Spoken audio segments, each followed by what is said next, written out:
मिळालं पाहिजे। माझं पोरग विधान परिषदेला उभं आहे।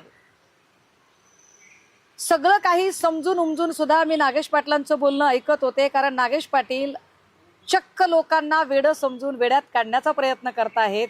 त्यांना असं वाटत होतं की ते ओव्हर स्मार्ट आहेत, पण ही सगळी गोष्ट आम्हाला कळत होती। विशेष काल सकाळी नागेश पाटलांनी पक्ष नेतृत्वाला फोन केला। पक्ष नेतृत्वाला सांगितलं की सुषमाताईंना कृपया आपण सांगा की नांदेडला स्थानिक स्वराज्य संस्थांची जी 2-3 मतं आहेत ती त्यांनी तिथे फोन करावा।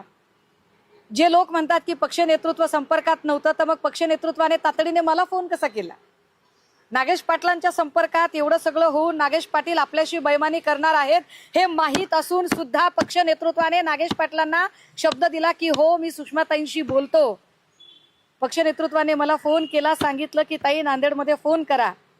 मला हे सगळं समजत होतं, तरीही माझ्या नेतृत्वाला मी किती दुखवायचं, माझ्या नेतृत्वाला अजून मी किती वेदना द्यायच्या हे समजून उमजून मी त्यांच्याशी काहीही न बोलता म्हटलं सर होय मी बोलते, मी सांगते सर त्यांना।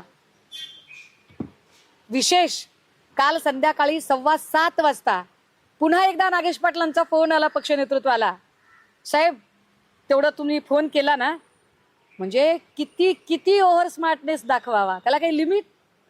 म्हणजे जे लोक म्हणतात की पक्ष नेतृत्वाचा संपर्क वगैरे, अरे दादा हो सगळ्यांचा संपर्क होता, पण जर इतका जर गोड बोलून जर लोक शांतीत क्रांती करत असतील, ह्याला क्रांती म्हणत नाही, याला चापलुसी म्हणतात। नागेश पाटलांचे काही आडाखे असतील, संजय देशमुखांचे आडाखे तर अगदी खूप बाळाचे पाय पाळण्यात दिसतात म्हटल्यासारखे ते आधीपासून कळत होते।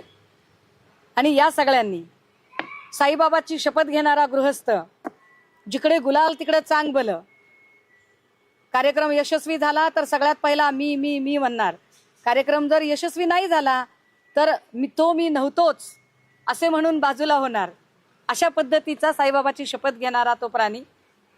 हे सगळेच लोक, या सगळ्या लोकांच्या हालचालींवर आम्ही 2 महिन्यांपासून बारीक लक्ष ठेवून होतो। कदाचित संजय देशमुखांना राज्यमंत्री पद खुणावत आहे का?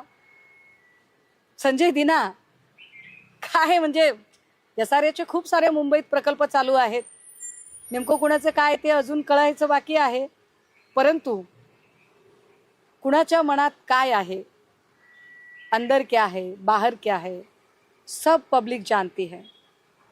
पण या पत्रकार परिषदेच्या माध्यमातून महाराष्ट्रातल्या तमाम शिवसैनिकांना मी आवर्जून सांगितलं पाहिजे की या वेळेचं केलेलं मतदान हे नव्या नावासकट नव्या चिन्हासकटचं मतदान होतं, ते धनुष्यबाणावरचं मतदान नव्हतं। या मतदानामध्ये शिंदे किंवा शिंदेचे सहकारी नव्हते।